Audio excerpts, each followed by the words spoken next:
The annual Flaxborough Flower Show had begun as it always did, with a certain sense of polite ritual. Ladies in wide-brimmed hats peering critically at dahlias, men murmuring about the weather, and children darting between benches with ice creams threatening to melt on their fingers. Inspector Purbright, who had arrived early to enjoy a quiet hour before the bustle, observed from the fringe with his customary calm. He appreciated, in a quiet way, the town's need for ceremony, the small, ordered gestures that reminded everyone that, at least for a few hours, Flaxborough was civilized. Yet this year, something was slightly off. Not in the flowers, which were exemplary, nor in the weather, which was mild, nor in the etiquette, which remained impeccable. It was in the air itself, a subtle shift like the wrong note in an otherwise familiar tune.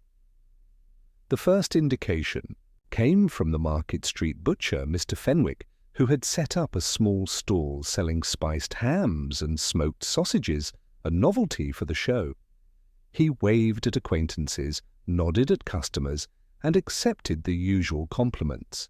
Then he disappeared, briefly behind his stand. When he returned, his face bore an odd expression, as if he had discovered something both disappointing and vexing. A murmur began to circulate among the more observant attendees. "Fenwick seems flustered," whispered Mrs. Larkin, one of the flower judges, to her companion. "I did notice him frowning at that ham just now. Quite unusual." Her companion, Mrs. Penton, nodded gravely, adjusting her pearl necklace. "I trust the meat is safe," she said, though she sounded unsure. The seed of suspicion planted itself before any fact had taken root. Purbright noticed it naturally, though he made no outward sign. He wandered closer, ostensibly to inspect the rose exhibit, and caught sight of Fenwick carefully dusting a thin layer of white crystals over one of the hams. Nothing seemed amiss until the butcher looked up, caught Purbright's eye, and froze for a brief, imperceptible moment.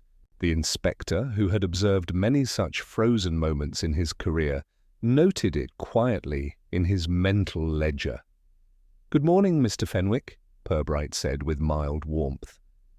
"Your stall is particularly well presented today." "Ah, Inspector." "Yes, well, just keeping things tidy," Fenwick replied, forcing a smile that didn't quite reach his eyes. "Nothing to worry about, just seasoning." Purbright inclined his head. "Of course, we must all maintain our reputations." A slight frown passed over Fenwick's brow, and Purbright walked on, examining dahlias and delphiniums with polite attentiveness. But his thoughts lingered on the ham. There was something deliberate in the way Fenwick had handled it, a careful, almost ritualistic motion that seemed incongruous with the casual air of the show. By midday, gossip had grown more colourful.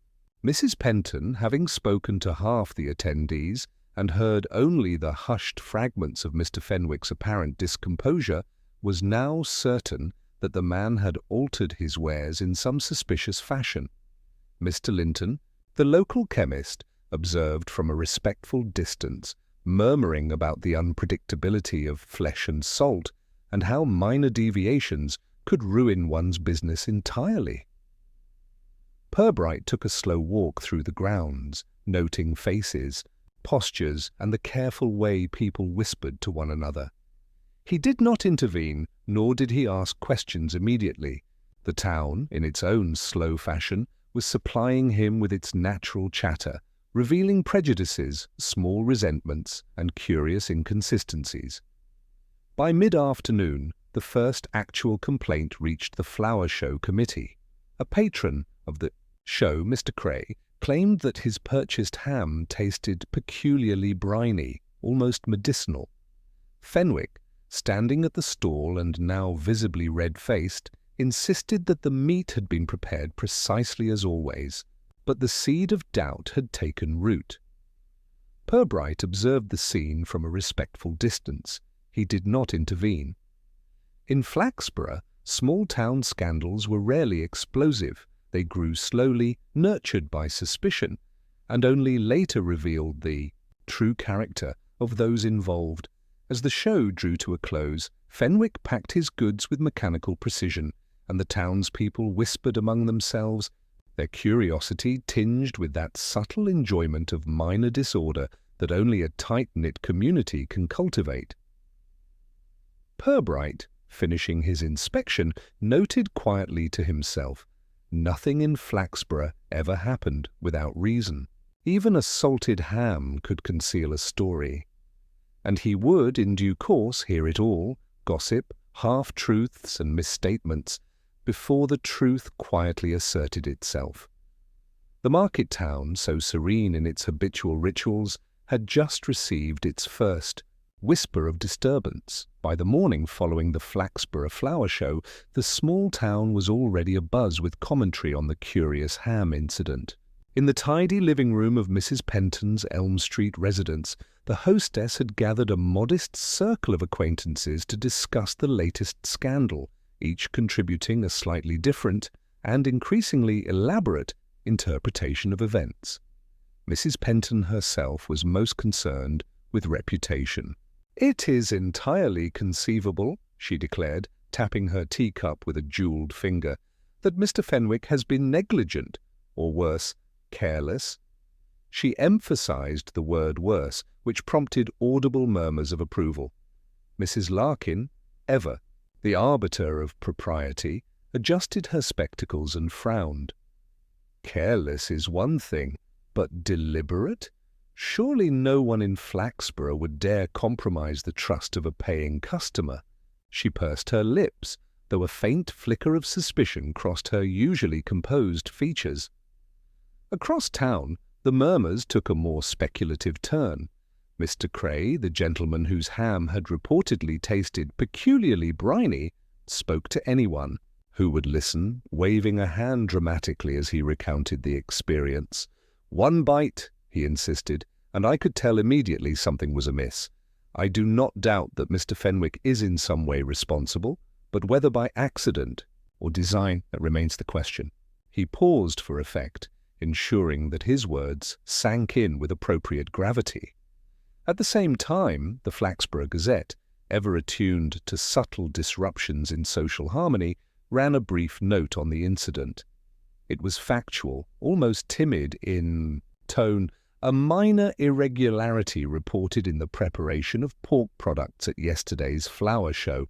No injuries recorded. The matter is under polite inquiry."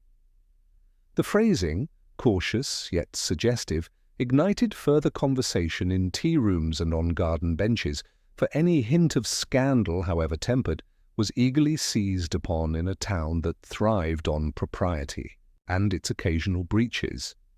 Inspector Purbright, meanwhile, approached the matter with his characteristic patience. Arriving at Fenwick's shop just after 9, he took the measure of the butcher's demeanour without comment. Fenwick greeted him with a tight smile, as if attempting to convey normalcy, while his hands trembled slightly during the ritualistic arrangement of sausages in the display case. "Good morning, Mr. Fenwick," Purbright began, his voice measured. "I trust the aftermath of yesterday's flower show has been tolerable?" Fenwick flushed faintly. "Oh yes, Inspector, quite tolerable. A few questions, naturally. 1 or 2 remarks, nothing of significance, I assure you."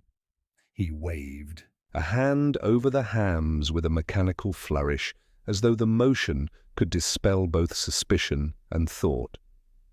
Purbright nodded. "I see, and the seasoning? Still the usual, I presume?" "Yes, of course." "Nothing different," Fenwick said, though the hesitancy in his tone betrayed him. He arranged a thin, crystalline layer over one particularly large ham, a gesture that did not escape Purbright's notice. Walking slowly among the town's morning routines, the inspector observed the ripple effects of gossip in their natural habitat. At the post office, Mrs. Tolman remarked in hushed tones about Fenwick's peculiar temperament, suggesting that the man's family history might account for nervous dispositions. Outside the chemist's, Mr. Linton murmured to a small gathering of neighbours about the curious influence of salt on meat, a subject he had clearly rehearsed in his own mind, if not in print. Even the vicar, noting the scandal with mild concern, wondered whether it might provide fodder for a sermon on human carelessness and moral duty. Purbright took careful note of each conversation, cataloguing not merely what was said, but how it was said, the fleeting glances, the subtle tensions, and the carefully veiled satisfaction in minor scandal. In Flaxborough, human nature revealed itself less in outbursts and more in polite whispers and half-smiles. Later that morning, the inspector visited Mrs. Larkin, ostensibly to comment on the flower exhibits she had judged. He arrived just as she was rehearsing her account of Fenwick's conduct for her diary. "Inspector, do come in," she said, gesturing toward the parlour. "I was just recounting yesterday's events. The way Mr. Fenwick handled that ham, I cannot help thinking there was something deliberate, or perhaps just a momentary lapse, though that seems unlikely in a man so practised." Purbright listened attentively, occasionally interjecting with quiet questions. "Did you notice anyone else at the show who seemed particularly attentive to his stall?" Mrs. Larkin shook her head. "Not specifically, though Mr. Cray made a fuss, as you know. And there were whispers from the judges about seasoning, but one cannot rely on half-heard remarks.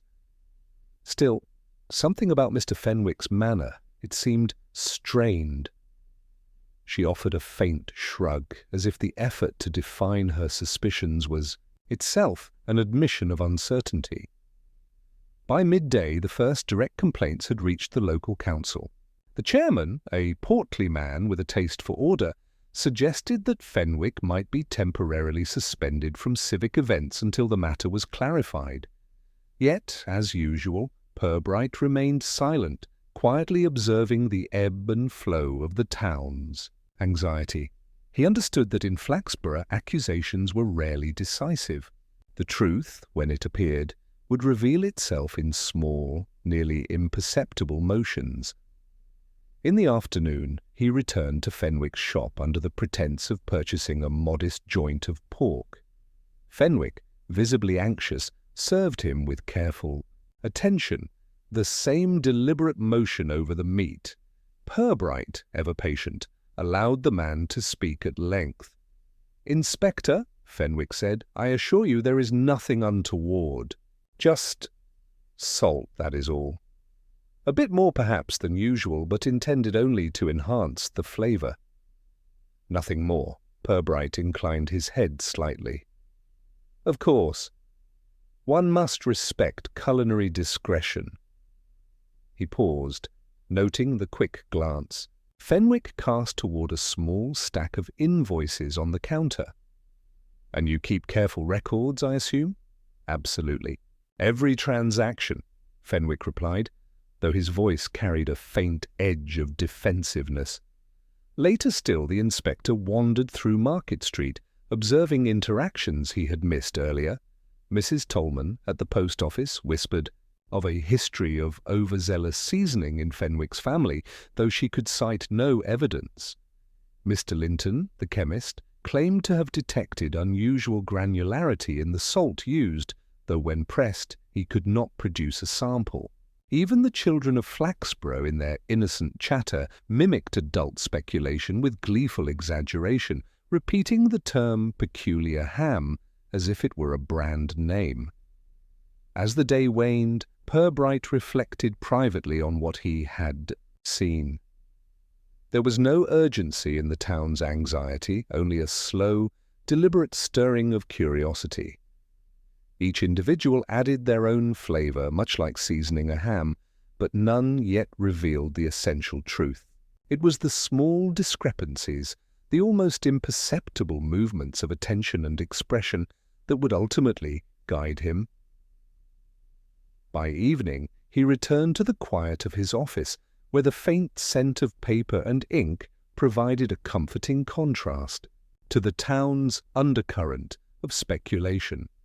He reviewed his mental notes, the fleeting hesitation of Fenwick's glance, the subtle exaggerations of the townspeople, the half-truths and omissions that formed the lattice of daily conversation.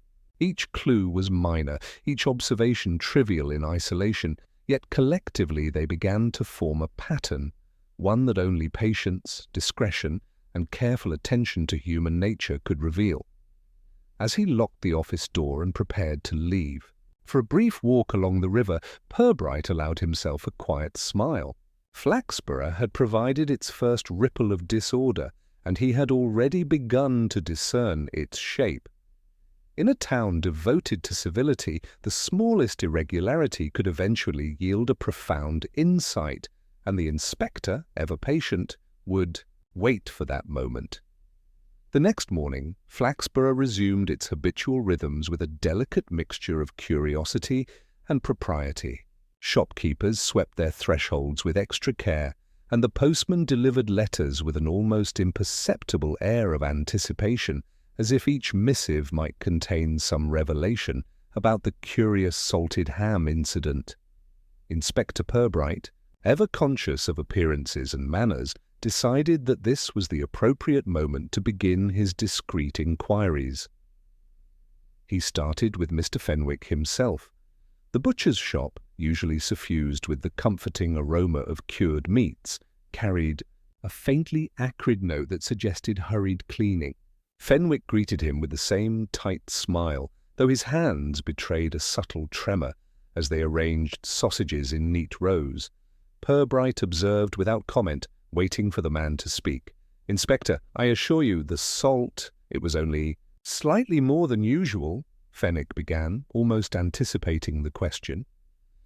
"I've been more attentive than ever to avoid any misinterpretation.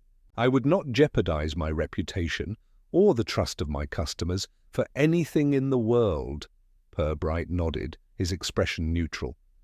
"I understand, Mr. Fenwick. It is, after all, the little things that preserve confidence."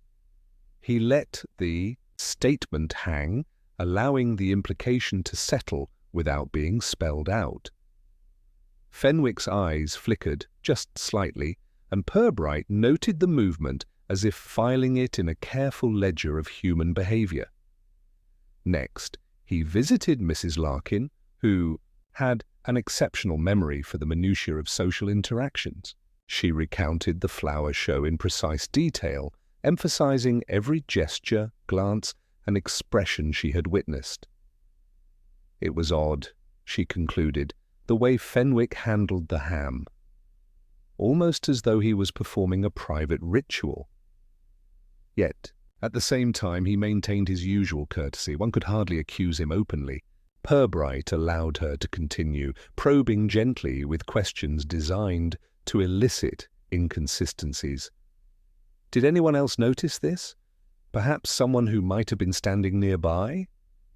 Mrs. Larkin pursed her lips. "Mr. Cray, certainly, but he tends to dramatize every event, even the most trivial. One cannot always rely on his judgment. The others, they observed, but quietly. People here do not like to intervene unless forced." That afternoon, Purbright made a point of speaking to Mr. Cray himself.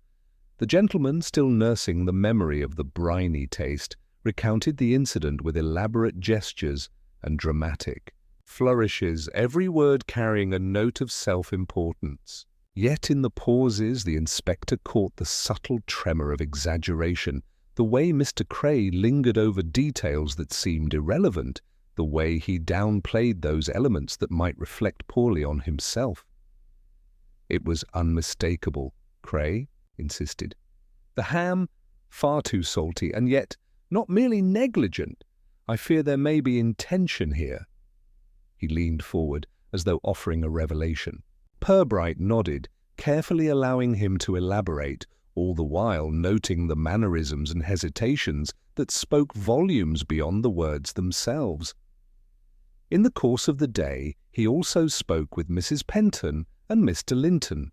Mrs. Penton was keen to emphasize the impropriety of Fenwick's alleged behavior, yet each time she supplied a detail, it seemed slightly off, either exaggerated or inconsistent with previous accounts. Mr. Linton, on the other hand, spoke in terms of precision, analyzing the texture of the salt and the manner of curing. Yet he too revealed more about his own anxieties and meticulousness than about Fenwick's intentions. Purbright walked slowly through the town after these conversations, allowing the observations to settle in his mind. Market Street, usually placid, was now subtly charged with attention. Shopkeepers cast occasional glances toward the butcher, and passers-by murmured under their breaths. Children mimicked adult speculation with innocent amusement, repeating terms like peculiar ham and extra salty, as if they were new playground rhymes. In the late afternoon, he visited the vicar, who had observed the unfolding social dynamic with discreet curiosity. The man's interest lay not in the meat itself, but in the moral consequences of a small breach of trust. Flaxborough has perhaps too rigid a sense of propriety, the vicar reflected, yet even a minor disruption such as this can reveal the undercurrents of our town, discomforts and rivalries often concealed beneath civility. Purbright, who rarely revealed his full thoughts, simply nodded. Indeed, Reverend. Small incidents often illuminate character more clearly than grand gestures. The vicar's eyes twinkled with agreement, though he seemed unaware that he had just echoed the central tenet of Purbright's own reasoning. By evening, the inspector returned to his office, where he reviewed his observations carefully. Fenwick's behavior, though superficially polite, carried subtle inconsistencies. The hesitant glance toward his invoices, the brief tremor of his hands, the ritualistic attention to the ham. Yet these clues, while suggestive, were not decisive. The accounts of others, Mrs. Larkin's precise recollections, Cray's theatrical insistence, Mrs. Penton's social anxieties, layered additional complexity onto a situation that, on the surface, appeared minor. Purbright allowed himself a private smile. The town, in its own slow and intricate fashion, was supplying him with everything necessary to understand the truth. Each whisper, each pause, each slight exaggeration was a thread in the web of human behavior he was quietly untangling. He did not yet confront Fenwick with his suspicions, nor did he reveal the full measure of his scrutiny to the townspeople. That was not the way in Flaxborough. Here, patience and observation yielded more than confrontation.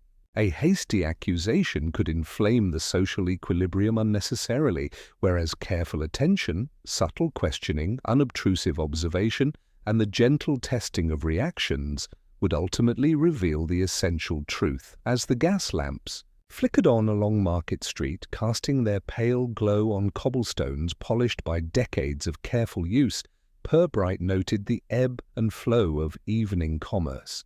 Fenwick closed his shop with an air of dutiful efficiency, yet his shoulders bore a tension not entirely feigned. Passers-by whispered discreetly, their voices softened by the growing darkness. And somewhere in the quiet spaces between polite conversation and rumour, the inspector sensed the first true stirrings of revelation. He seated himself at his desk, pen in hand, and began to arrange his thoughts.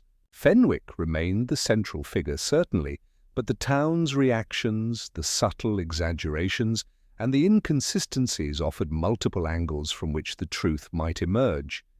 Each person had revealed a fraction of the whole, a tremor of the hand, a carefully chosen word, a fleeting expression. Purbright considered them all, assembling the mosaic slowly, deliberately, and with the patience that distinguished a careful mind from the hurried. By the time the clock chimed 9, he was convinced of two things. First, that Fenwick's role in the incident was more nuanced than anyone yet suspected.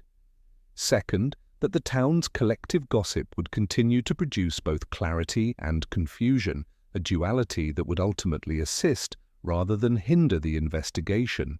For in Flaxborough, As Purbright had long known, truth often lay concealed beneath layers of civility, speculation, and modest exaggeration.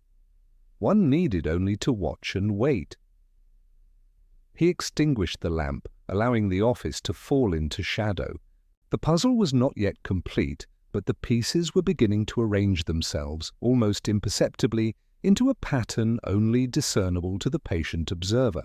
And in that quiet certainty, Purbright felt the familiar satisfaction of a case unfolding according to its own subtle rhythm. The morning following his methodical inquiries, Purbright found Flaxborough already simmering with renewed speculation. The townspeople, having digested the initial scandal of the flower show, were now eager to attribute motive and intention, often exceeding the evidence at hand.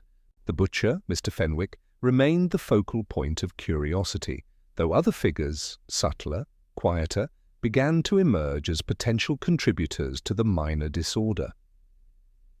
Purbright commenced his day with a visit to the Flaxborough Council chambers, where he knew that official and semi-official interpretations of events tended to solidify. The chairman, a portly man with a florid complexion, welcomed him with a frown that suggested both civic pride and mild exasperation. "Inspector," the chairman began, "this salted ham business is already casting a shadow over our town's reputation. Some are whispering about negligence, others about, well, more sinister possibilities. Personally, I believe in swift, decisive measures. Fenwick ought to be questioned more formally, if you ask me." Purbright inclined his head politely. "Naturally, sir. Yet one must consider that appearances are rarely sufficient evidence.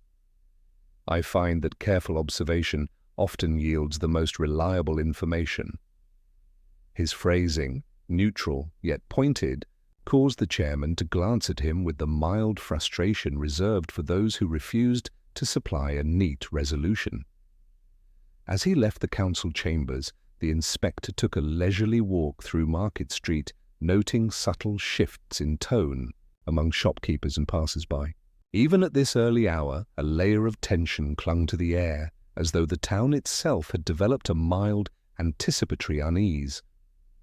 Purbright paused briefly outside Fenwick's shop, observing the butcher as he arranged sausages with careful precision. It was clear that Fenwick was aware of the scrutiny upon him, yet he moved with a diligence that suggested both pride and anxiety.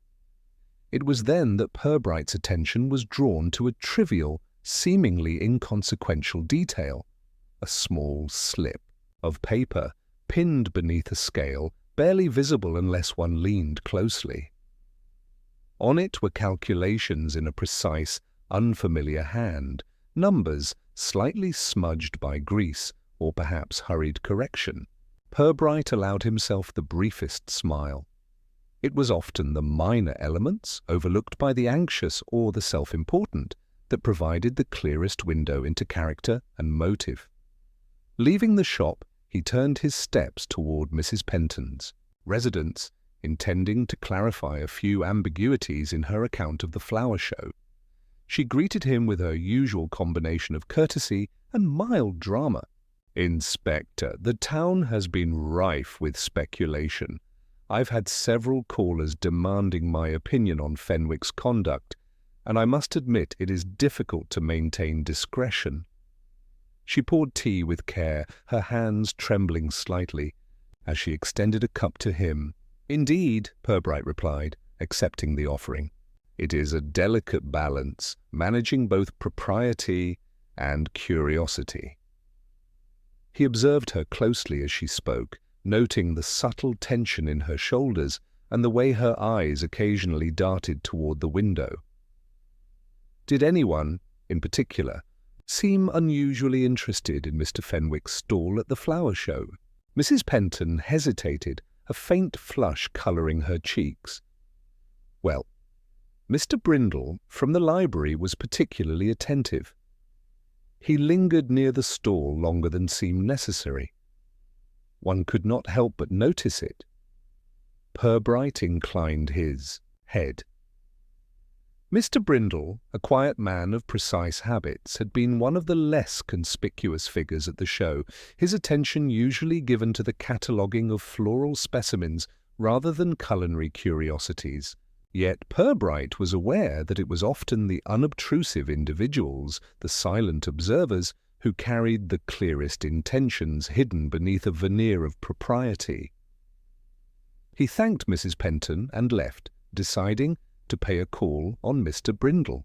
The librarian's home, a modest, orderly structure lined with books from floor to ceiling, reflected the man's careful nature. Brindle greeted him with restrained politeness, offering no immediate clues of alarm or guilt. "I hear you took an interest in Mr. Fenwick's stall yesterday," Purbright began, his tone gentle, unobtrusive. "May I ask what drew your attention?" Brindle adjusted his spectacles and cleared his throat. "Oh, well, purely professional curiosity, Inspector. One notices anomalies in the town's daily practices, even minor ones. A seasoned butcher, a public stall. I simply observed the procedure. Nothing more." His voice was calm, controlled, but Purbright detected a faint overemphasis on the phrase "nothing more." "Of course," Purbright replied, noting the subtle shift in Brindle's posture, the slight stiffening of shoulders, the brief twitch of a hand. "I am sure your observation was meticulous. Did you by chance notice any irregularities in the handling of the meat itself?" Brindle hesitated, the pause delicate but revealing. "Well, the salt, perhaps. Slightly more than usual, but I am hardly in a position to judge its culinary implications." His eyes flicked briefly toward a small ledger on a nearby desk, almost imperceptibly, before returning to the inspector. Purbright filed the observation quietly. It was minor, almost trivial, yet it added another layer to the emerging picture. Sometimes the smallest deviations from routine, an extra glance, a ledger consulted in haste, a slight tremor, could illuminate an otherwise invisible motive. By midday, Purbright returned to Market Street, where he observed Fenwick interacting with a series of customers, each encounter underscored by the subtle nervousness that never fully disappeared.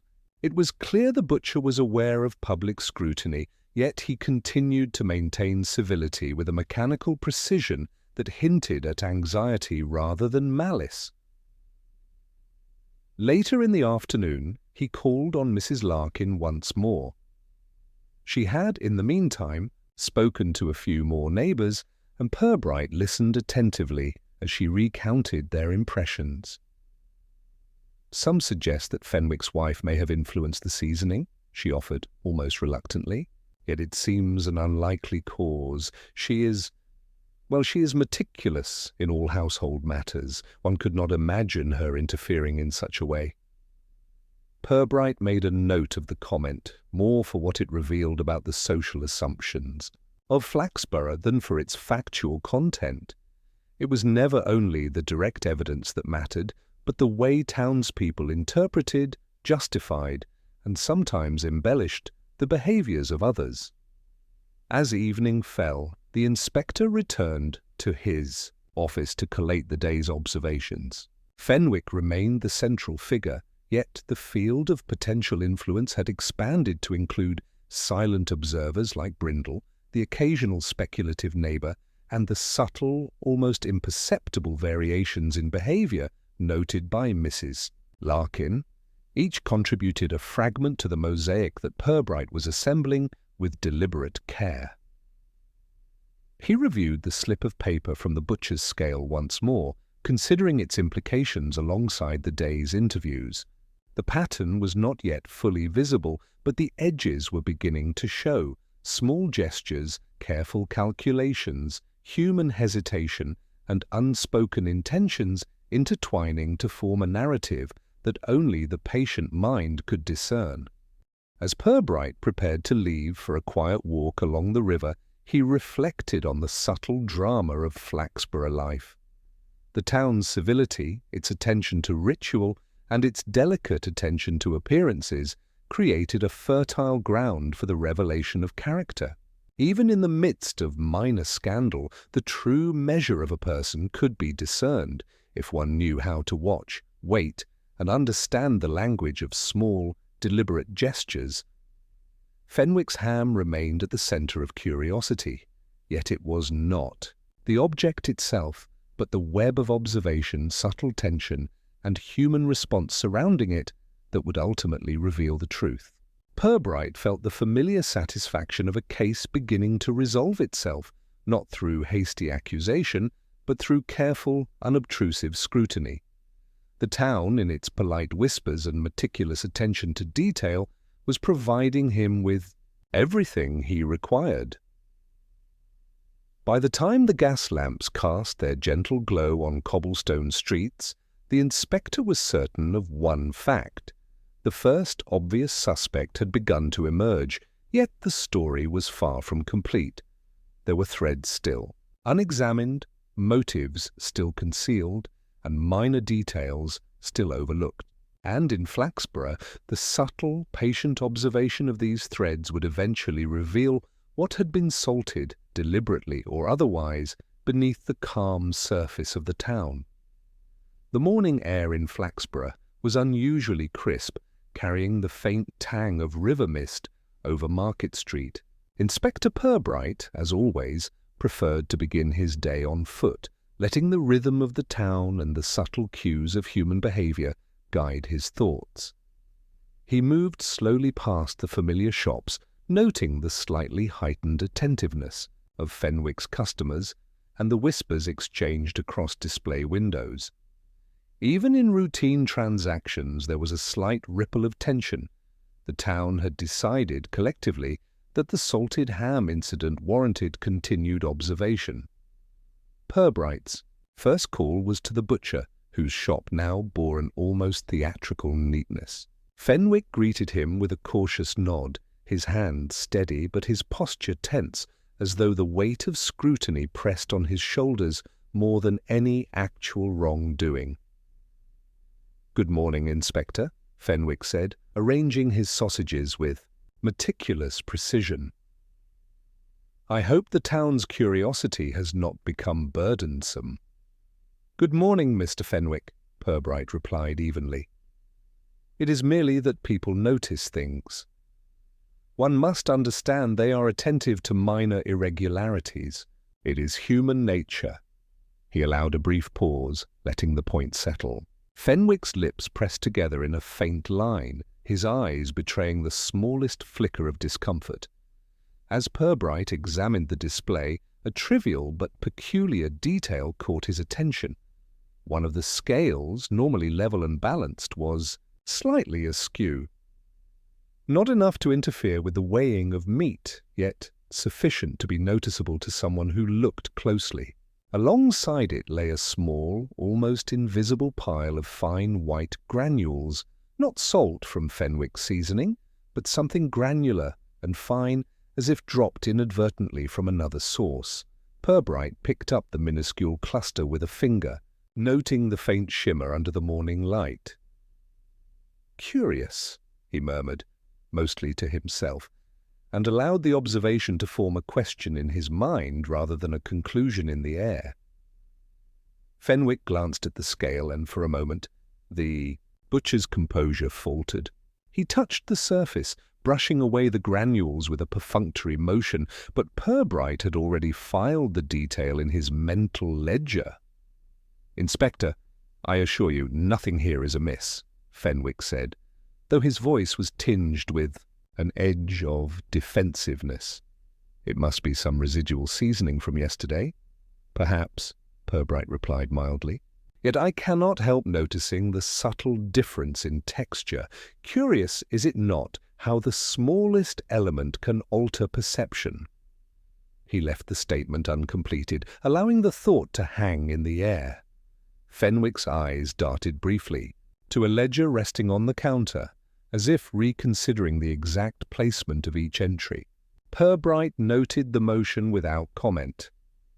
After leaving the butcher, Purbright made his way to the library, where Mr. Brindle had returned to his usual routine of cataloguing and quiet reflection.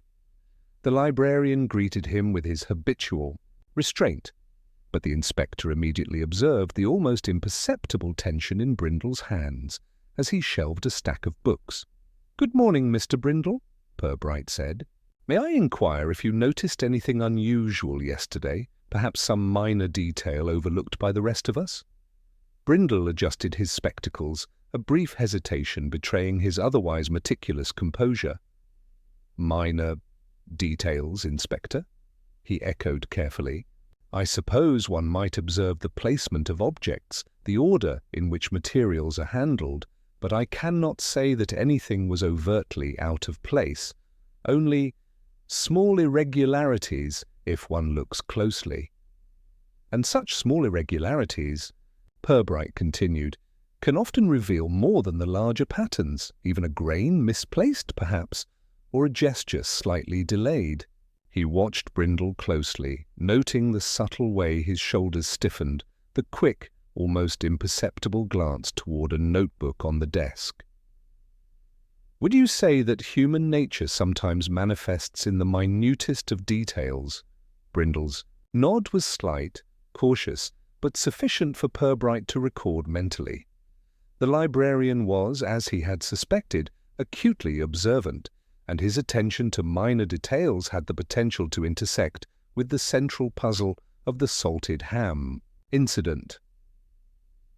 Later, Purbright visited Mrs. Larkin, who had invited a small circle of acquaintances to discuss the ongoing curiosity. As he arrived, he caught the faint scent of polished wood and lavender, a comforting overlay to the subtle tension of social speculation. Mrs. Larkin, aware of his presence, immediately launched into a recounting of yesterday's events, emphasizing the minute differences in expressions, gestures, and timing among the townspeople at the flower show.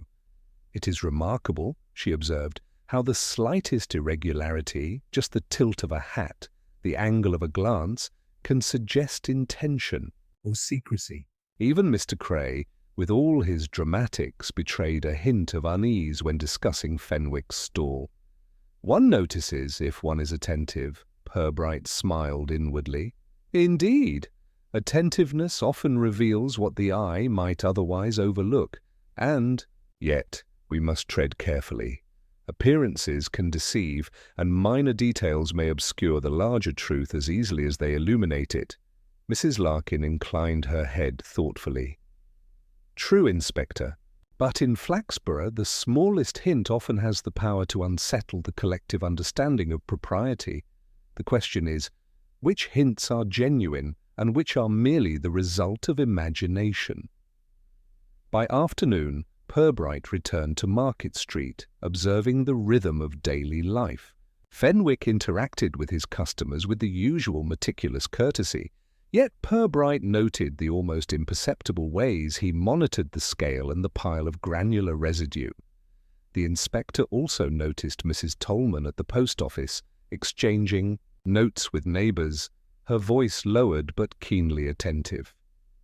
The town's gossip network, though civil, was proving remarkably efficient. Purbright allowed himself a moment to reflect. The seemingly trivial granules on the scale were far from irrelevant. They suggested a second layer to the incident, something external to Fenwick's routine, yet directly influencing perception. The minor detail, overlooked by all but the patient observer, could ultimately illuminate the hidden mechanics of the event, whether accident, oversight, or deliberate mischief. By evening, he returned to his office, carefully cataloguing the day's observations.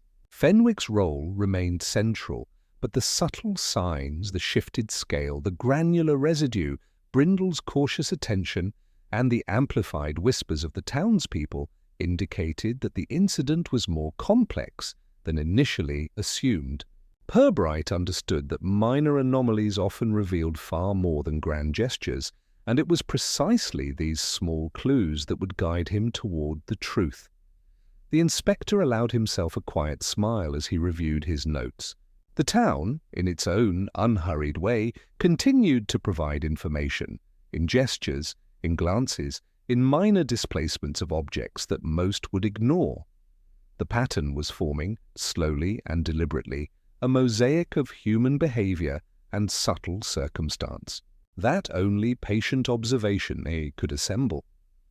And Purbright, as ever, would wait, watch, and allow the truth to emerge at its own careful pace.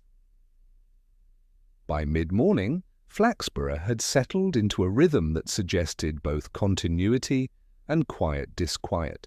The salted ham incident, initially confined to gossip at the flower show, had now spread like a subtle undertow beneath the town's surface civility. Inspector Purbright moved with his customary patience through Market Street, observing the minutiae of human behaviour as much as he observed the shops themselves. Each interaction, however minor, seemed to contain a fragment of the larger narrative. His first stop was the bakery, where Mr. Hemsley, a man with a reputation for precise weights and careful measurements, was arranging loaves in neat rows. Hemsley, usually reserved, offered him a faintly nervous smile. "Inspector, I dare say the town has been quite animated over the ham business. Curious how quickly these things travel." Purbright nodded, noting the undertone of apprehension. "Indeed, Mr. Hemsley, people often find fascination in the smallest disruptions of their expectations. I find that observation often reveals more than speculation." He allowed the words to linger, watching Hemsley adjust a tray of rolls with a slightly trembling hand. "Of course, Inspector," Hemsley replied, though the faint quiver in his voice suggested more than casual observation. "It is as if the slightest misstep calls into question all our usual practices. I must say, even in my bakery, we measure everything meticulously. Yet one begins to wonder if perfection is ever truly attainable." Purbright made no immediate response, cataloguing the subtle signals, the nervous attention to detail, the mild tension in posture, the almost imperceptible shifting of weight from one foot to the other. Such minor behaviors often revealed more about human concern than any direct statement. He visited Mrs. Tolman at the post office. She was quietly distributing letters, yet her eyes constantly flicked toward the shop windows, where small clusters of townspeople whispered and glanced at Fenwick's butcher stall. "Inspector," she said, lowering her voice, "people cannot help discussing the ham. Everyone has an opinion, and yet none dare speak too openly. There's a tension in the air, an expectation that something more will come to light." Purbright considered her words. The town's collective curiosity had evolved into a network of conjecture, each person contributing a sliver of interpretation. He asked gently, "And what have you observed in terms of behavior? Any irregularities that strike you as noteworthy?" Mrs. Tolman's lips pursed thoughtfully. "Small things, mostly.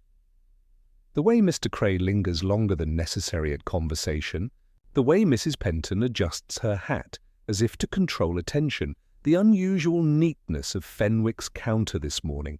Each is minor, perhaps, but collectively they create a subtle pattern." "Patterns indeed," Purbright murmured, allowing the remark to resonate internally rather than offering immediate judgment. By early afternoon, Purbright had made a point of visiting the local tea rooms, the social heart of Flaxborough, where information moved fluidly between tables. He observed Mrs. Penton, Mr. Linton, and a handful of others discussing the incident in varying degrees of accuracy and exaggeration. He noticed, with particular interest, the measured restraint in Mrs. Penton's speech, which contrasted sharply with Mr. Linton's analytical zeal over the nature of the salt itself. Even as the conversation appeared innocuous, the subtext of observation and social negotiation was unmistakable. "Do you find it odd," Purbright asked in his quiet, polite manner. That a minor culinary detail can provoke such attention. Curious, yes, Mrs. Penton replied primly. But in a town like ours, Inspector, every deviation from expectation matters. People notice and gossip travels. It is not the act itself, but its effect on communal order that matters most. Purbright allowed a brief, reflective nod. He was well aware that in Flaxborough, the minor ripple could reveal deep undercurrents of tension, rivalry, or concealed resentment. By late afternoon, he returned to Fenwick's shop, timing his visit to coincide with a lull in customers. The butcher was arranging the sausages with habitual care, yet the small pile of granules he had noticed days before was now completely absent. Purbright observed without comment, noting the subtle attentiveness that spoke to a desire to control. "Appearances, Inspector," Fenwick said, attempting to convey calm. "I trust your investigations are proceeding smoothly." "They are, Mr. Fenwick. One finds that human behavior, in its ordinary rhythms, often provides more insight than the most elaborate accounts." Purbright's tone was gentle, unassuming, yet charged with an almost imperceptible weight. Fenwick's lips pressed tightly together, and he glanced briefly at the ledger tucked under the counter. Purbright allowed the silence to extend, observing the tension and the interplay of attention, before turning the conversation toward the town at large. "And the town's reaction?" he asked. "Do people continue to discuss the flower show?"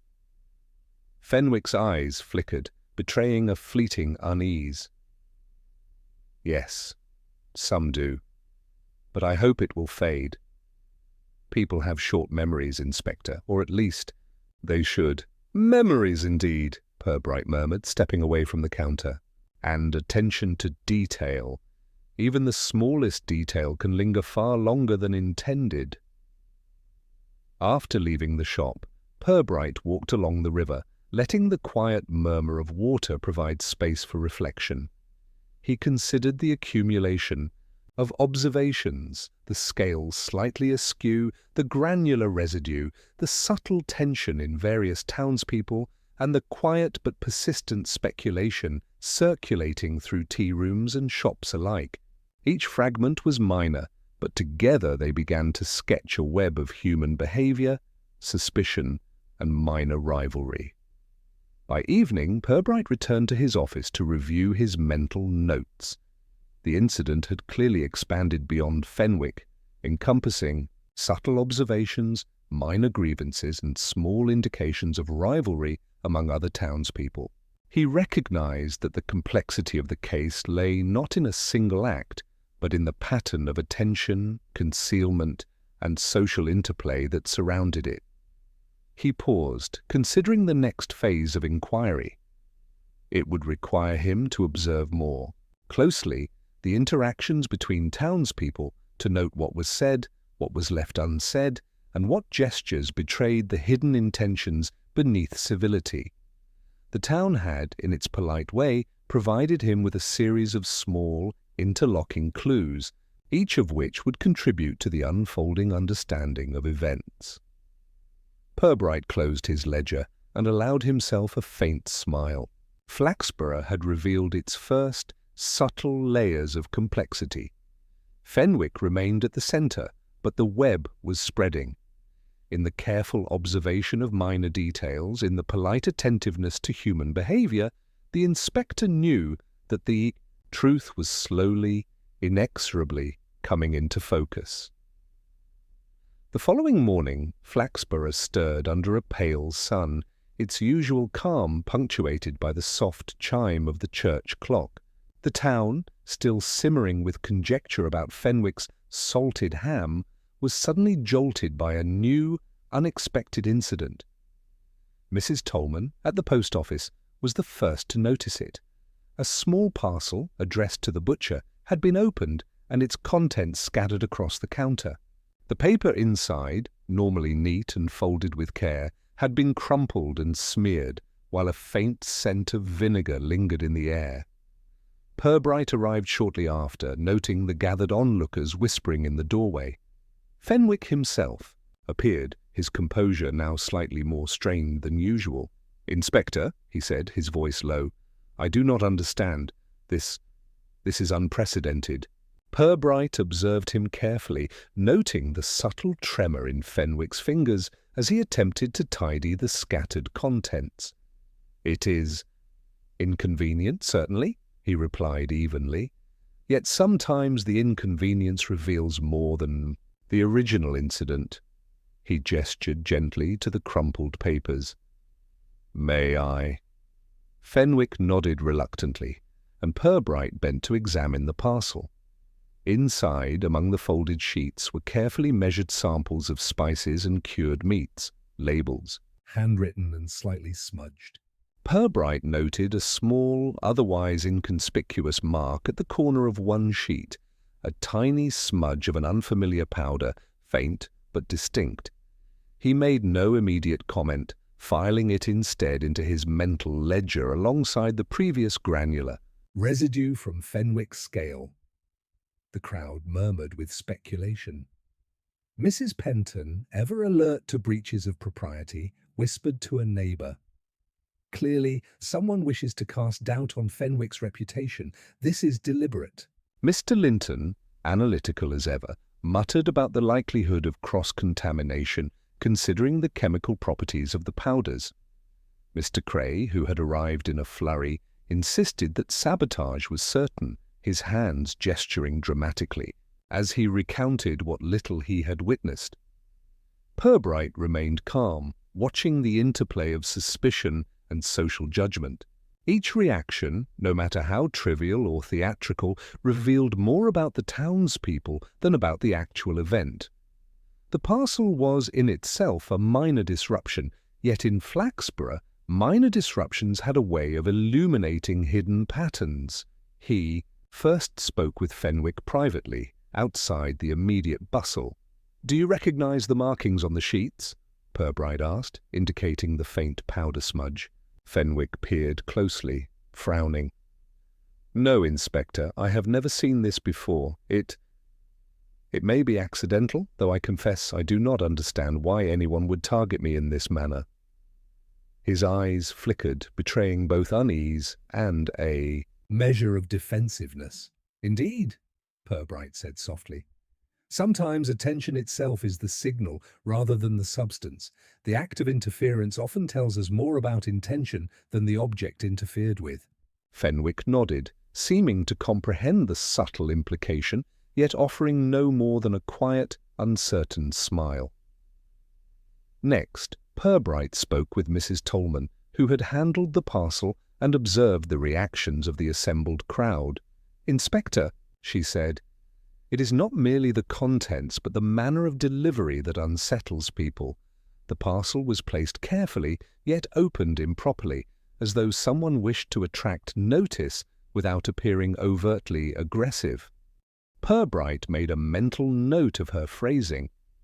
"A careful disruption," he murmured, "intended to provoke curiosity and perhaps suspicion rather than direct harm. It is a subtle signal."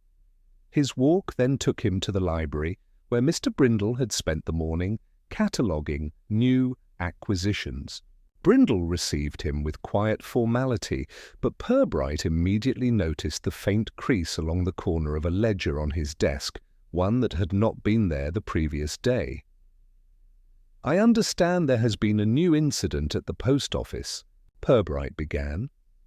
"Did you observe any unusual behavior in its wake?" Brindle adjusted his spectacles and considered carefully. Yes, there was a marked increase in attention among those present, both to the parcel itself and to one another. Even minor gestures were scrutinized, and the smallest expressions drew commentary. It was as if the act, though minor, had magnified every subtle behavior into significance. "Magnification?" Purbright repeated thoughtfully. "Exactly so. And what does this suggest about human nature in Flaxborough?" "That people are attentive to appearances, Inspector, and perhaps too easily influenced by small signs. Even an incident intended to be trivial becomes a lens through which character and motive are examined. Brindle's voice carried a quiet precision that underscored the thoughtfulness of his observation. Purbright left the library with a growing sense of pattern. The new incident, minor though it seemed, had the effect of complicating the narrative. Around Fenwick. It introduced a second layer of uncertainty. Someone beyond the butcher himself, whether with curiosity, mischief, or deliberate intent, was influencing perception. The granular residue and the disturbed parcel were not merely physical anomalies, they were behavioral provocations designed to illuminate, or perhaps obscure, the intentions of others. In the late afternoon, he visited the tea rooms once more, observing the ripple effect. Conversations were now tinged with references to the parcel, the mysterious powder, and the implications for Fenwick's reputation. Mrs. Penton maintained her air of cautious propriety, emphasizing the moral dimensions of such interference. Mr. Cray continued to dramatize, though more cautiously, aware that his earlier theatrics had attracted mild derision. Even children whispered under their breath, repeating terms like parcel mischief and mystery powder in a playful mimicry of adult speculation. Purbright's reflections deepened as he watched. The incident had not introduced new facts per se, but it had catalyzed observation, magnified attention, and revealed patterns of behavior across the town. People who had seemed inconsequential now exhibited subtle shifts in posture, speech, and manner, each providing him with threads to follow in his careful assembly of the narrative. By evening, Purbright returned to his office, arranging notes and observations with deliberate patience. The second incident had complicated the initial. Tidy story of Fenwick and the salted ham. There was now a web of indirect influence, subtle provocation, and quiet social maneuvering. The town, as he had long known, revealed its secrets not in overt gestures, but in the way its citizens responded to minor disruption. He made a final note. The parcel, the powder, and the reactions they provoked were a second clue intimately tied to human behavior rather than the physical evidence itself. Understanding who had placed the parcel and why would illuminate not only Fenwick's role, but the hidden interactions among the townspeople. Patience, observation, and careful attention to subtle behavior would, as always, be the means by which truth emerged. That evening the streets of Flaxborough were hushed, as if the town itself had paused to consider the implications of the day's minor upheaval. The salted ham and the disturbed parcel had left their mark not in grand scandal, but in subtle unease, a ripple that ran through every shop, tea room, and post office corner. Inspector Purbright sat in his office, the soft lamplight casting gentle shadows across his desk, reviewing his notes and allowing his mind to wander along the less tangible threads of human behavior. He considered Fenwick first, the butcher, who had become the unwitting center of attention. Fenwick's anxiety was evident in minor gestures, the meticulous arrangement of his sausages, the careful attention to a slightly skewed scale, the furtive glances at ledgers and counters. None of these suggested malice, merely an acute awareness of scrutiny and a desire to maintain respectability. Purbright noted, as always, that fear of judgment often produced behaviors more revealing than any deliberate deception. Beyond Fenwick, the inspector reflected on the town itself. Flaxborough was, by all appearances, ordinary, its citizens polite, orderly, and attentive to propriety, but beneath that civility lay a network of small rivalries, concealed resentments, and carefully managed impressions. He thought of Mrs. Penton and her strategic self-possession, of Mr. Linton and his relentless desire to rationalize every minor occurrence, and of Mr. Cray, whose flair for dramatization masked a subtle attentiveness to human nuance. Each of these individuals contributed to the mosaic. their minor gestures and overstatements forming patterns only visible to the patient observer. Purbright returned to the parcel incident in his mind. The disrupted papers, the faint powder smudge, the meticulous placement of the items, all suggested intention. Yet the intention was not overt. It was designed to provoke observation, to test reactions and perhaps to expose latent truths. He considered the psychological dimension. In a town such as Flaxborough, even the smallest act of interference would magnify the attention of its citizens, revealing character, insecurity, and sometimes hidden motives. He allowed himself a faint, private smile. The brilliance of minor incidents lay not in their apparent significance, but in their ability to illuminate subtle human truths. The parcel had served precisely that purpose, forcing the town to reveal itself in behavior, speech, and gesture. The clues, though indirect, were now richer and more layered, forming a network that extended well beyond Fenwick's butcher stall. Purbright also reflected on the granular residue he had observed earlier in the butcher's shop. It had initially seemed trivial, almost accidental. Yet its persistence in memory suggested something more, an element of oversight, or perhaps a signal. Small deviations from routine, he reminded himself, were often the markers of intention, whether conscious or unconscious. Such details required patient attention, for they could point toward a motive that was otherwise invisible. His thoughts turned to Mr. Brindle, the librarian, whose quiet attentiveness and meticulous cataloguing had already yielded subtle observations. Brindle's precise, almost pedantic habits masked an acute awareness of detail, and Purbright considered whether the librarian's observations had intersected with the parcel or the scale in some unnoticed way. Often it was the unobtrusive, self-effacing citizens who held the keys to hidden truths, not through intention, but by virtue of their attentiveness. Purbright's reflections drifted toward the social dynamics of Flaxborough. He considered the collective attention of the townspeople, the way minor anomalies provoked discussion, conjecture, and subtle judgments. It was a small, civilized theatre in which the actors, largely unaware of their role, revealed human nature with exquisite clarity. Gestures, glances, hesitations, and emphases all were part of a language that only a patient observer could interpret. He noted, too, that the incidents thus far had demonstrated a curious principle, that the truth was rarely found in the overt act, but in the response it provoked. Fenwick's anxiety, the parcel's disruption, the murmurs in tea rooms, and the careful cataloguing by Brindle and others were all indirect but reliable indicators.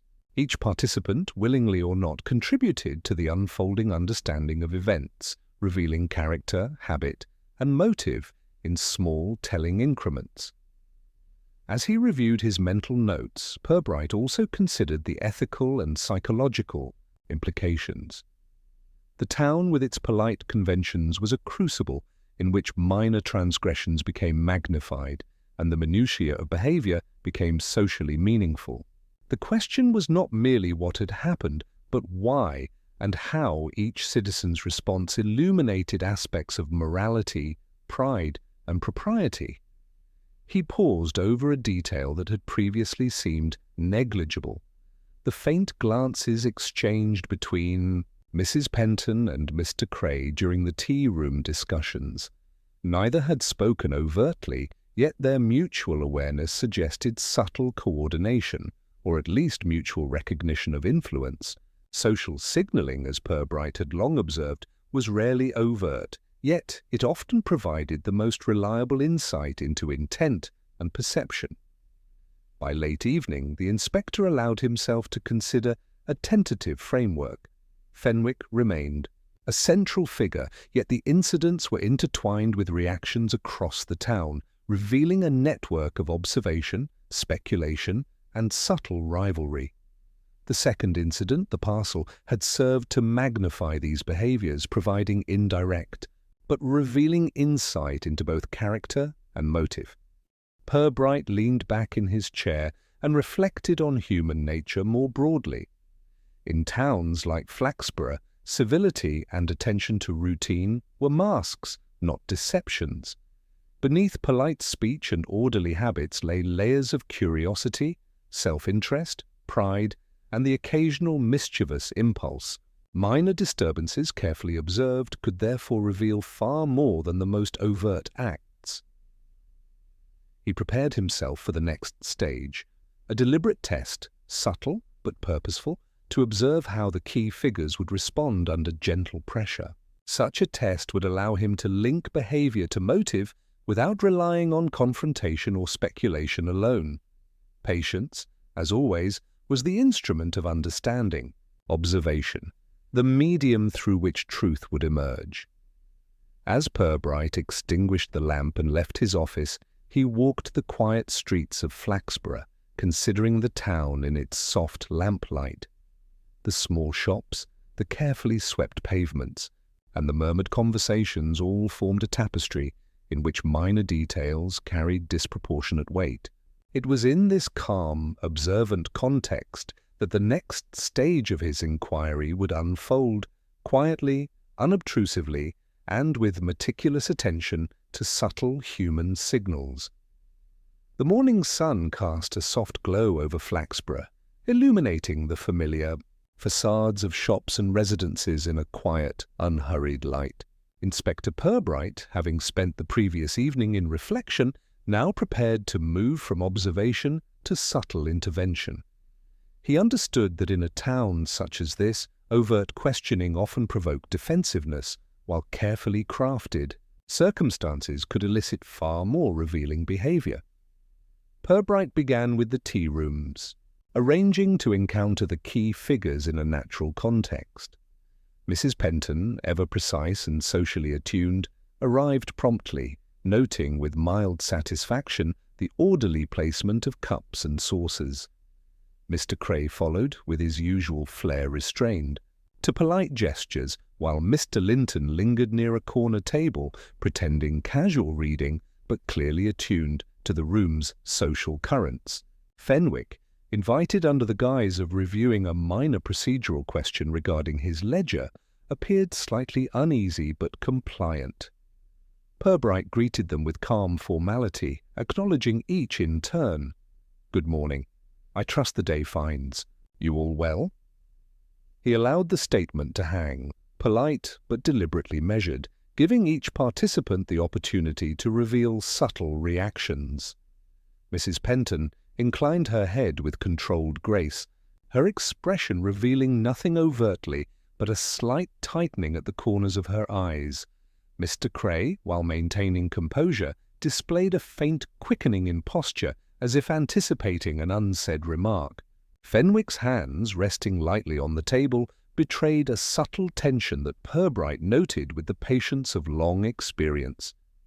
The inspector began with a matter seemingly trivial, a discussion of Fenwick's ledger and the recent deliveries of cured meats.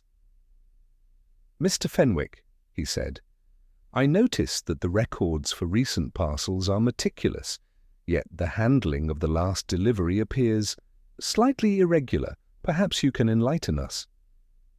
Fenwick's lips pressed together, briefly, before he responded. "Inspector, I reviewed the ledger immediately. There was nothing amiss beyond what one might expect from a busy morning. The parcel in question was handled as usual, though the papers were disordered upon arrival." He glanced momentarily at Mrs. Penton, then at Mr. Cray, as if seeking reassurance that his explanation would be accepted. Purbright nodded, acknowledging the statement without comment. He then shifted to the others. "And the town's response?" he asked lightly. "It seems minor incidents often attract attention far beyond their objective significance. Would you agree, Mrs. Penton?" "Indeed, Inspector," she replied, carefully measured. "The curious mind, I think, tends to fill gaps in observation with speculation. It is hardly surprising that a small irregularity becomes a matter of conversation. Her tone was polite, yet the slight inflection suggested awareness that her words were being observed.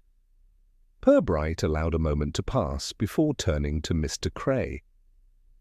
"And you, Mr. Cray, does the community's attention to minor disruption trouble you, or do you find it instructive?" Cray's eyes flickered, his habitual dramatic flair restrained by the inspector's calm presence. "Curious, mostly. It is remarkable how quickly attention amplifies an act that would otherwise pass unnoticed. I find myself reflecting on human nature, which is perhaps more easily swayed by suggestion than by fact." "Precisely," Purbright said quietly. "And it is this amplification that interests me. The reactions, not merely the act itself, often reveal more than anticipated. Small signals, when observed carefully, can illuminate intention, character, and sometimes motive." He then presented a small, innocuous prop, a sample of cured ham arranged in such a way that the granules of salt, deliberately introduced in a negligible quantity, were barely visible. "I thought it might be useful," he said, "to demonstrate the effects of even minor alterations. Observe how subtle differences attract attention, provoke comment, and influence perception. Even the most insignificant change can elicit strong reactions." Each participant responded, unconsciously revealing themselves.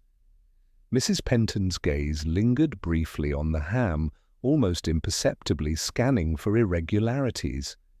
Mr. Cray shifted in his seat, his fingers drumming a light, nervous rhythm on the tabletop. Fenwick, meanwhile, leaned forward slightly, his eyes narrowing in scrutiny, while a faint tension played across his features. Purbright noted these reactions with care, filing each mental observation as a behavioral clue rather than a direct admission.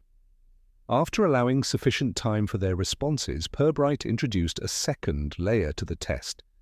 He mentioned casually, as if in passing, that another parcel had been received at the post office earlier in the week, identical to size and shape, but untouched and unremarkable.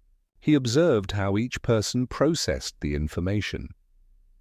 Fenwick's expression relaxed only slightly, while Mrs. Penton's eyes briefly narrowed, as if considering implications beyond the immediate statement.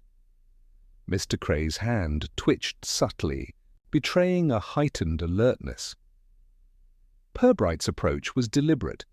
He had created a scenario in which the guilty party's attention, defensiveness, or subtle overreaction would betray their involvement without forcing an admission.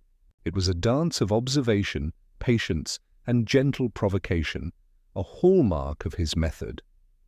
By late afternoon, he had expanded the circle, allowing Mr. Linton to contribute observations on the physical aspects of the parcel and the ham. Linton's analytical tendencies led him to note the granularity, the texture, and the arrangement of items. Yet he also inadvertently revealed his assumptions about who might have interfered.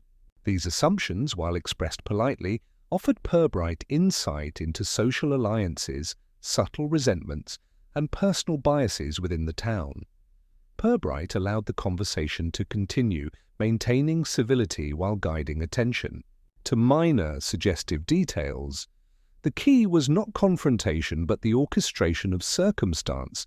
The ham, the parcel, the subtle references, and the pattern of observation all served as instruments through which the guilty party would reveal themselves.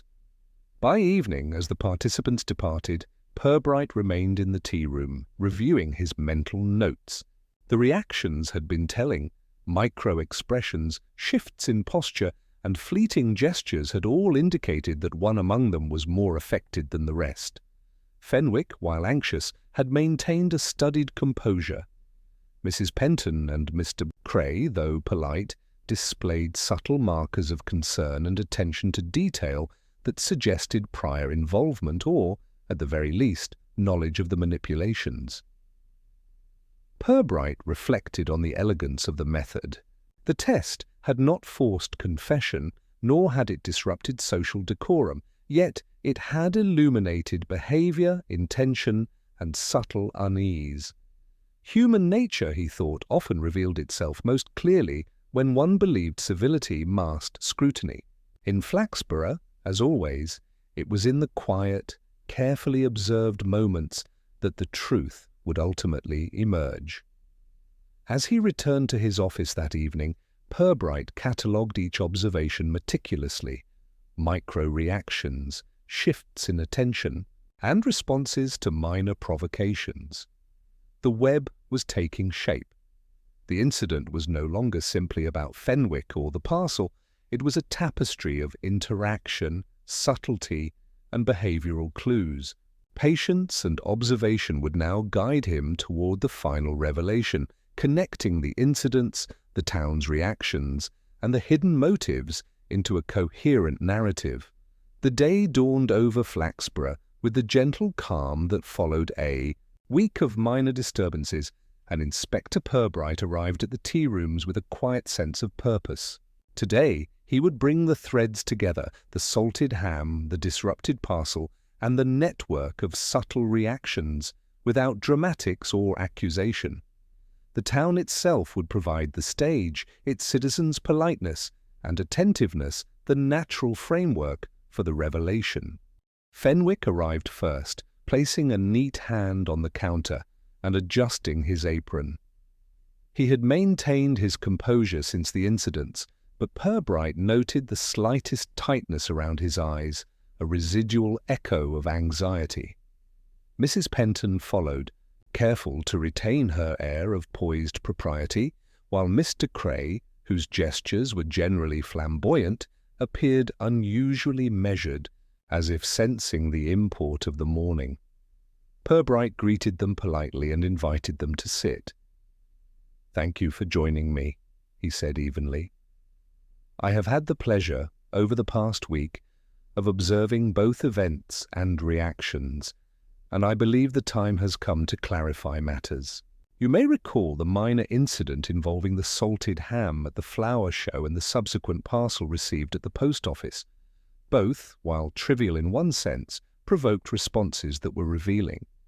He allowed the words to hang, noting, carefully, the subtle shifts in posture, the fleeting expressions, and the small, nearly imperceptible gestures that betrayed thought or concern. Fenwick's hands clenched briefly on the tabletop. Mrs. Penton's gaze narrowed fractionally, and Mr. Cray's fingers drummed a light, restrained rhythm. "First," Purbright continued, "the ham itself was altered, not to harm, but to provoke observation. The granules, you may have noticed, were deliberately introduced to create subtle disturbance. Equally, the parcel at the post office, crumpled and faintly marked with an unfamiliar powder, was intended to continue that minor provocation." He paused, watching reactions. Fenwick's expression remained polite, though his attention sharpened. Mrs. Penton maintained her composed exterior, but her eyes revealed a flicker of recognition. Mr. Cray's posture, ever theatrical, was carefully restrained, his expression one of polite interest tinged with unease. "The purpose of both incidents," Purbright explained, "was not simply the physical act, but the behavioral response it elicited. In observing how individuals reacted to these minor irregularities, how they examined, discussed, and interpreted them, we gained insight into attention, perception, and intention."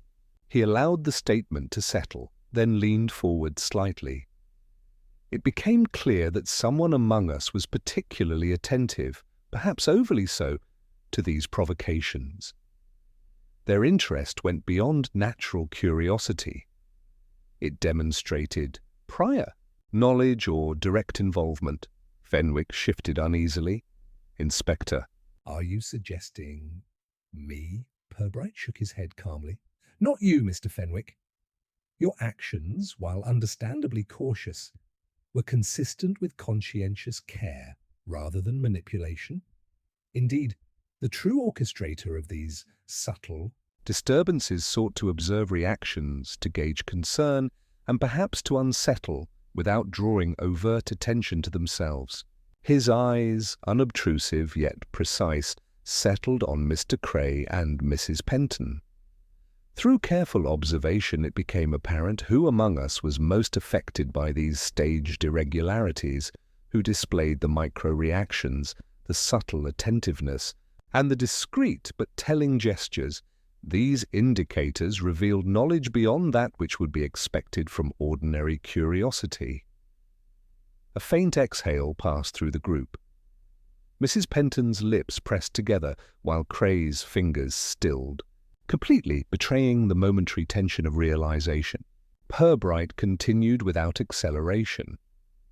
"The powder on the parcel," he explained, "was harmless, yet sufficiently unusual to attract scrutiny. The granules in the ham, though minor, were enough to provoke micro-inspections and subtle comments. Both incidents, designed to seem trivial, functioned as tests of observation and response. By noting who focused, hesitated, or displayed heightened awareness, it was possible to identify the individual who initiated them." He gestured toward Mrs. Penton and Mr. Cray. "The individual who placed the parcel and introduced the subtle alterations to the ham sought to provoke, to observe, and to study reactions. Your knowledge of the timing, the preparation, and the subtle cues confirms involvement. The truth is revealed not through confession or confrontation, but through the evidence of behavior carefully noted and patiently considered."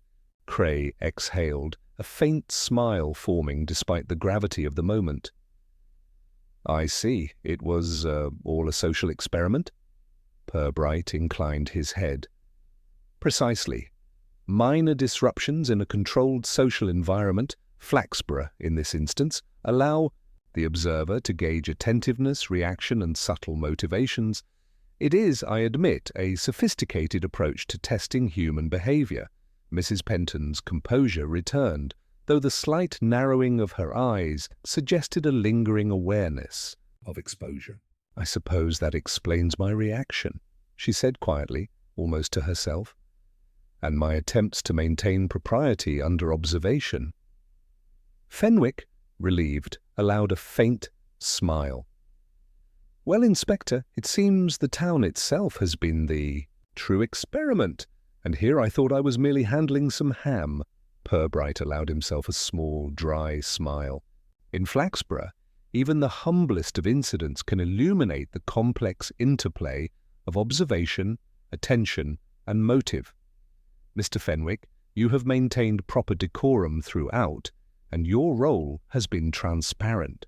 The same cannot be said of all, yet civility has been preserved, which is, after all, the most satisfactory outcome." The group reflected in quiet civility, acknowledging the subtle orchestration without melodrama or recrimination. Purbright had, as always, maintained calm observation and gentle guidance, allowing the truth to emerge naturally. "Let this serve," he concluded, "as a reminder that even minor disturbances have the power to reveal character, intention, and human nature. The town has responded admirably, and the experiment, if I may call it that, has been most enlightening." Fenwick, Cray, and Mrs. Penton nodded, each in their own measured way, understanding that the resolution lay in perception and subtlety, not in drama or force. The quiet civility of Flaxborough had returned, with the incident neatly concluded, and the lessons absorbed, yet leaving the citizens with the gentle awareness of their own behaviors and the perceptive eye that had quietly observed them all. Flaxborough awoke the following morning with a quiet sense of equilibrium. The week's minor disturbances, the salted ham, the disrupted parcel, and the subtle social tests orchestrated by Mrs. Penton and Mr. Cray had settled into the natural rhythms of the town. The streets were tidy, the shops neatly arranged, and the townspeople moved with familiar routines, though each carried a faint, unspoken awareness of the subtle lessons learned. Purbright arrived at the office early, the familiar aroma of old paper and ink providing a quiet comfort. He settled behind his desk and began reviewing notes from the past days, cataloguing observations, reactions, and minor anomalies. Even as the town resumed its ordinary flow, he allowed himself the measured satisfaction of a carefully completed investigation. There had been no melodrama, no overt confrontation, just patient observation, subtle testing, and the careful linking of behavior to motive. The post office had returned to its usual calm, though Mrs. Tolman cast occasional discreet glances at the counter where the parcel had been placed. She muttered quietly to herself about the unpredictability of human attention, and Purbright, observing through the window, noted the soft diligence with which she arranged her letters and packages, a subtle reinforcement of normalcy after the minor upheaval.